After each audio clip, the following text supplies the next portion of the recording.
Mas eu quero falar um pouquinho de economia também. O ministro Fernando Haddad voltou a defender uma mudança na meta da inflação brasileira. Vamos acompanhar o que ele disse para botar aqui no nosso debate. O regime de metas no Brasil tem uma especificidade que é praticamente única. Só o Brasil e a Turquia que tem essa especificidade. A meta por ano calendário. Isso é uma coisa que engessa o regime de uma tal maneira que impõe constrangimentos desnecessários. Como, por exemplo, a cada ano você tem que sentar no Copom para definir a meta, dizer que sobe, que desce. Não é assim no mundo inteiro. Bom, Haddad acenando para a possibilidade da meta deixar de ser anual e ser contínua, análise num prazo um pouco maior. Gani, eu vi que você já fez uma cara assim de quem chupou um limão. Não, exatamente, porque ele falou uma besteira tão grande. A meta não é definida no Copom, a meta é definida no Conselho Monetário Nacional para 2 anos à frente. E existe sim essa estabilidade, justamente você está colocando à frente. O sistema de metas de inflação muito bem implementado no governo Fernando Henrique em 1999, foi um sucesso. Vamos lembrar que a inflação no Brasil batia 30% ao mês, 1.600% ao ano, penalizava principalmente o mais pobre, altamente concentradora de renda. O Plano Real foi um sucesso, a continuidade com o sistema de metas foi um sucesso e claramente o que esse governo quer fazer é afrouxar. Quer afrouxar para quê? Para gastar mais, para diminuir taxa de juros na caneta, porque não quer ter meta rigorosa. E quem é prejudicado é principalmente a população mais pobre, que paga o preço da inflação, porque a inflação transfere do rico para o pobre. Haddad está sabendo o que diz ou está falando bobagem, Fábio Piperno? Ele sabe o que diz, foi um lapso, até porque ele faz parte do Conselho Monetário. Ele é Simone Tebet e Roberto Campos Neto. Que foi, Segre?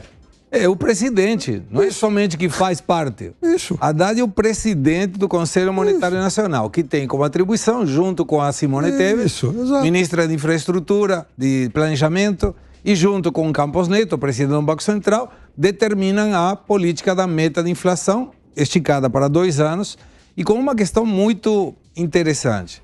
O Copom não se junta uma vez por ano para determinar a meta. Ele poderia tranquilamente propor uma alteração da meta. O problema é quando você coloca o ministro da Economia que não entende de economia. Então termina fazendo isso. Ele falou que colava nas provas. Aliás, um dos professores que ele cita também foi meu professor durante o doutorado. E ele falava, não, eu colava ali do professor e tal. Então eu tenho dúvidas, Piperno. Eu acho que ele confunde mesmo qual é o papel do Conselho Monetário Nacional. Mas eu quero entender uma coisa aqui, porque recentemente vocês elogiaram o ministro Fernando Haddad aqui neste mesmo estúdio. Mas foi um lapso, já passou. Ah, é? Já passou, ninguém se lembra. São questões pontuais. Claro, ninguém se lembra, eu lembro.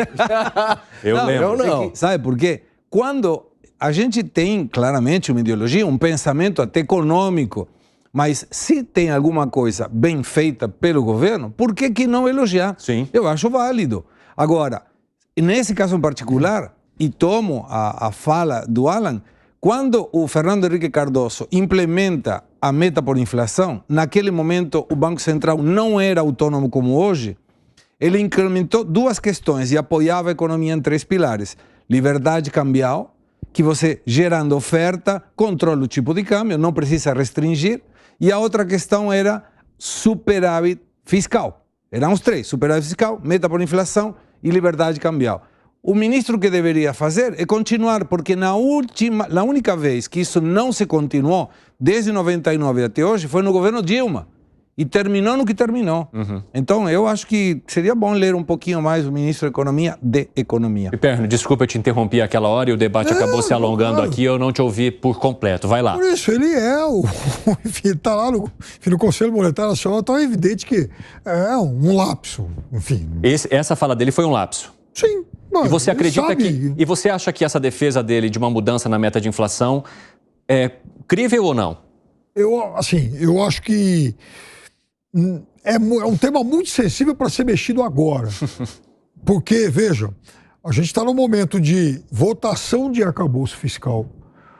Daqui a pouco, E vai passar fácil na semana que vem, com lá uma mexida ou outra, mas o placar agora já foi de goleada e vai ser de novo. Até porque tem gente que faz oposição ao governo, mas que enfim, ideologicamente a favor de muita coisa que está lá. Hoje, por exemplo, o Dória veio aqui, João Dória, que foi... enfim, adversário em muitas batalhas do Haddad, elogiou demais o Fernando Haddad. Inclusive 29 deputados do PL, que era um partido que tinha orientado para votar não pela urgência do arcabouço fiscal, acabaram votando sim. E gente do PSOL votou contra. Exatamente. Tem isso vai também, entender. Né? Vai entender. Então isso vai passar fácil. A grande batalha do governo vai ser na reforma tributária. Então é evidente que não adianta também ficar agora tocando nesse tipo de tema muito sensível, porque o governo, mesmo que o governo queira, a dupla Haddad-Tebet não vai ter coragem de chegar lá no Conselho Monetário Nacional e falar, olha, nós vamos mudar a meta de inflação agora. Não vai fazer isso. Vai ser o que está lá. Eles podem resmungar, mas eles não vão ter coragem de mexer nisso, até porque aí sim seria um tiro no pé. Eu quero trazer um outro detalhe do que disse Haddad também, que é em relação a uma parceria maior com o Banco Central. O que ele diz? Eu não tenho problema pessoal com ninguém, não se trata de pressão. Quando se discute tecnicamente o momento adequado de promover cortes, isso não significa fazer pressão. Estamos levantando questões discutidas no mundo inteiro. Eu sempre falo, são dois braços do mesmo organismo que têm que trabalhar juntos, Gani. É a pressão mais light. Aliás, voltando... Isso foi pressão. Foi, pressão. Mesmo ele dizendo que não é pressão. Quando ele está falando o seguinte, vamos mudar essa meta, a meta ela tem que ser mais flexível, nada mais é do que a versão melhorada da Dilma de que não vamos ter uma meta, vamos deixar a meta aberta. Como o Haddad ele é muito mais articulado que a ex-presidente Dilma, ele está falando a mesma coisa. Olha, a meta tem que ser discutida anualmente, a gente é mais flexível, a gente aumenta, é isso que ele está falando. Até porque... Enfim, o Brasil vem de uma sequência de muitos anos que se estabelece uma meta que é uma utopia. Nem se chega perto dela. Mas, bem ou mal, essa inflação está sendo controlada. Se busca essa meta. Mas é claro que ela está sendo controlada. Mas isso tem a ver com aqueles Com exceção erros no governo Dilma, onde a inflação aí... Isso tem a ver, Piperno, com aqueles erros que você aponta das expectativas que são feitas pelo Banco Central e pelo próprio presidente do Banco Central? Eu acho que falta, às vezes, uma leitura melhor de conjuntura, inclusive conjuntura internacional. Como é que você vai estabelecer uma meta tão, enfim, draconiana se a conjuntura internacional está absolutamente volátil? Você vê que essa volatilidade é um motivo para se ampliar mais a discussão da meta em vez de traçá-la ou de colocá-la anualmente, Segré? Quando se coloca a meta, os ingredientes desse bolo que chama meta... Tem a ver com ela. Inclui também a questão internacional, sem dúvida. E é aí os pauzinhos que tem o pratinho chinês lá em cima, em que o Banco Central tem que dizer, ok, o meu objetivo é essa meta.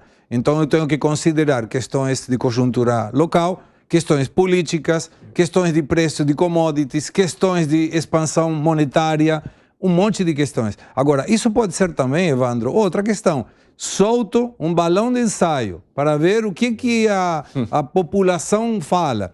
Se eu consigo, inclusive, desviar um pouquinho a atenção nesse ponto e descuidar de alguma forma que a gente comece a falar da nova meta de inflação, tirando o foco da CPMI que terá do dia 8 de janeiro na semana que vem, e talvez seja uma estratégia. Ô Gani, a autonomia do Banco Central está incomodando o governo de Lula? Ah, com certeza, com certeza. Por quê? Porque eles não conseguem agora fazer aí uma pressão mais efetiva no Banco Central para reduzir a taxa de juros, como supostamente ocorreu, mas todo mundo no mercado fala isso durante o governo Dilma, aonde a inflação, Piperno, ela batia... Piperno?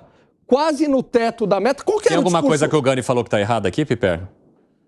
Como imagina o mercado. Não, peraí. Piperno, governo Dilma, o Guido Mantega vinha com aquele papo. Nós estamos controlando a inflação, só que ele usava o teto da meta, o 6,5, quando na verdade o centro era 4,5. Então ele usava o 6,5 para dizer que a inflação estava controlada. Só que a inflação estava sempre próxima de 6,5. 6,5, faz isso aí em 4 anos de maneira composta, né? Inflação sobre inflação, é mais de 30% ou quase 30% de perda de renda da população.